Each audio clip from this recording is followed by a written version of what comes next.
नमस्कार, पुन्हा एकदा एका नवीन व्हिडिओसोबत तुम्हा सर्वांचं आपल्या चॅनलमध्ये खूप खूप स्वागत आहे।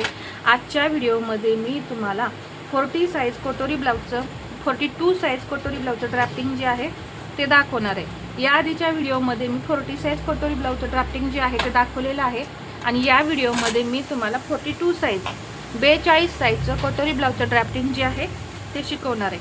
तर इथे पहा, मी उंची घेणार आहे 14.5 इंच, त्यामध्ये 1 इंच प्लस करणार आहे। अजून एकदा इथे मी 15.5 इंचावरती मार्किंग करून घेतलं।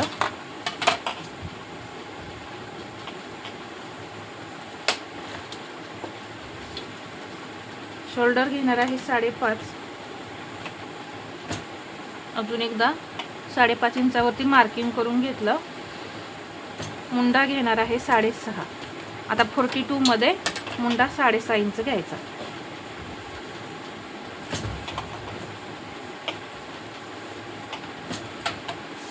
बेचाळीसचा चौथा भाग,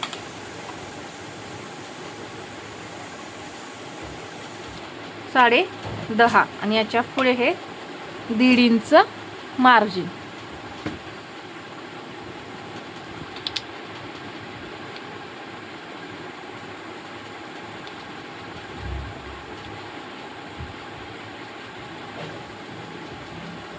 कंबर 34 आहे, त्याचा चौथा भाग होतो 8.5,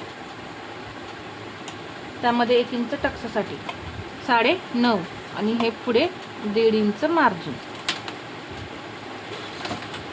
हे जोडून घ्यायचं।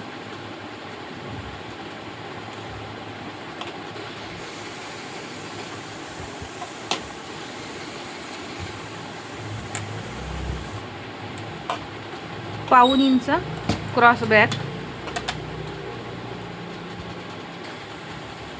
या पद्धतीने। तर मी कुठे कुठे काय काय घेते हे पहिल्यांदाच लिहून ठेवते। 14.5 प्लस 1 15.5 इंच आपण उंची घेतली।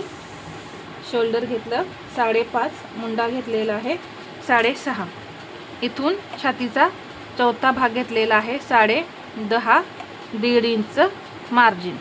इथे कमरेचा चौथा भाग 8.5 प्लस 1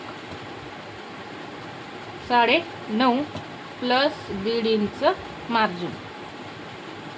क्रॉस बॅक पाऊण इंच। आता इथून आकार द्यायचा आहे, 1.25 इंच घेऊया आणि हा आकार दिला। हा झाला आपला पाठीमागचा मुंडा। तर पाठीमागच्या मुंड्याला 1.25 इंचावरती आकार दिलेले आहेत। आता पुढच्या मुंड्याला आकार देण्यासाठी पाऊण इंच घ्यायचं आणि आकार द्यायचे। हा पुढचा मुंडा 0.75 म्हणजे पाऊण इंच। आता इथे शोल्डर पट्टी मी ठेवणार आहे 2.25 इंचाची, तर 3.25 इंचावरती मार्किंग करून घेतलं। 2.25 इंच आपली इथं शोल्डर गळ्याची रुंदी जी आहे ती राहिलेली आहे। पुढचा गळा 6.5 इंच 7 इंचावरती मार्किंग करून घेऊया, कारण हेवी साईज आहे। थोडासा आपण फ्रंट साईडला जरा थोडा गळा मोठा ठेवूया।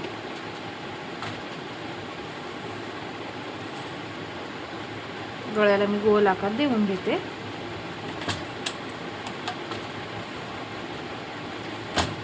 इथे मी 1.25 इंच डाऊन केलं। इथे फक्त 2 इंचाची क्रॉसपट्टी घेणार आहे मी। यामुळे काय होतं, शोल्डर जे पुढे येण्याचा प्रॉब्लेम आहे तो येत नाही।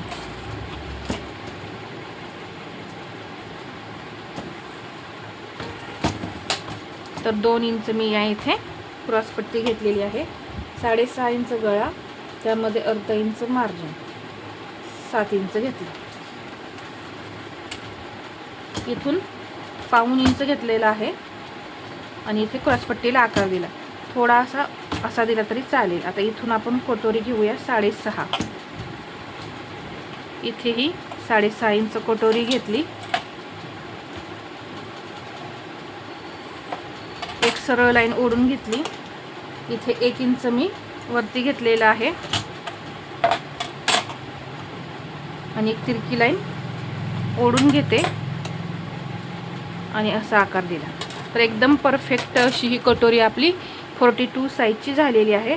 आणि ही मूळ कटोरी आपण 6.5 इंच घेतली.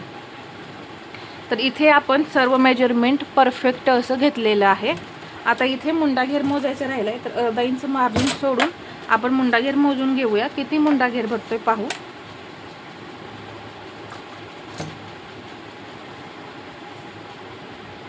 9.5 इंच हा मुंडाघेर भरतोय.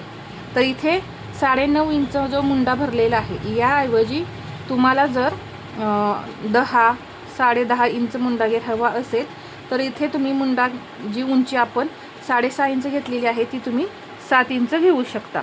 मुंडा घेर जसा जास्त असेल तशी ही मुंड्याची उंची आपली वाढणार आहे आणि मुंडा जेवढा कमी असेल तेवढी मुंड्याची उंची इथं कमी भरेल. तर यासाठी इथं मी हे तुम्हाला सांगितलेलं आहे. इथे क्रॉसपट्टी आपल्याला नेहमी अर्धा इंचाने वाढवायचे कपड्यावरती, म्हणजे ही 2.5 इंच तयार होईल. तर पाहू शकता तुम्ही इथे मी परफेक्ट असं ड्राफ्टिंग सांगितलेलं आहे. कुठे कुठे किती मेजरमेंट घेतलं आहे हे सुद्धा पाहिलेलं आहे.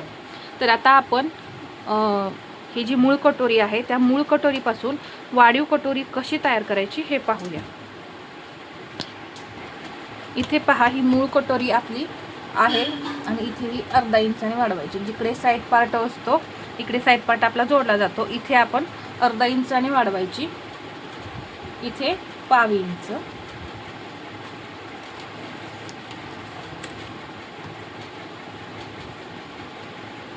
इकडे 1.5 इंच आणि इकडे ही हे 1.5 इंच.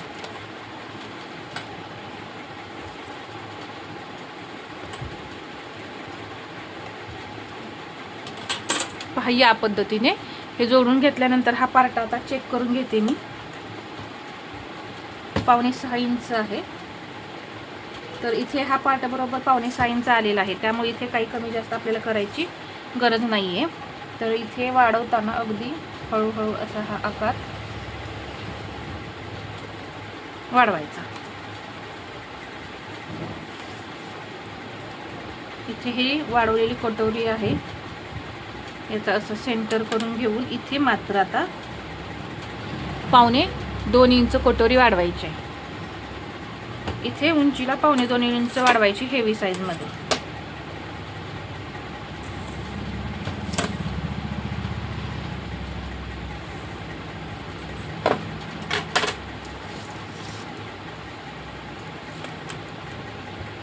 टक्सची रुंदी घ्यायची.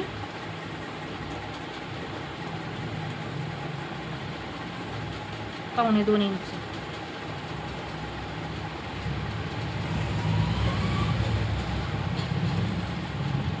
(3.25 इंच टक्सची उंची घ्या.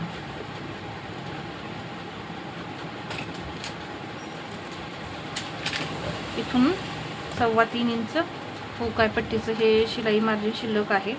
इथे हे 3.25 इंच इथे शिलाईसाठी हे मार्जिन आपलं शिल्लक आहे. या पद्धतीने ही पूर्ण कटोरी आपली तयार झाली. यामध्ये अजून तुम्हाला काही शंका वाटत असतील तर मला कमेंटमध्ये विचारा. आणि हा व्हिडिओ आवडला असेल तर लाईक करा, शेअर करा आणि असेच नवनवीन व्हिडिओ पाहण्यासाठी आपल्या चॅनलला सबस्क्राईब करायला विसरू नका. धन्यवाद.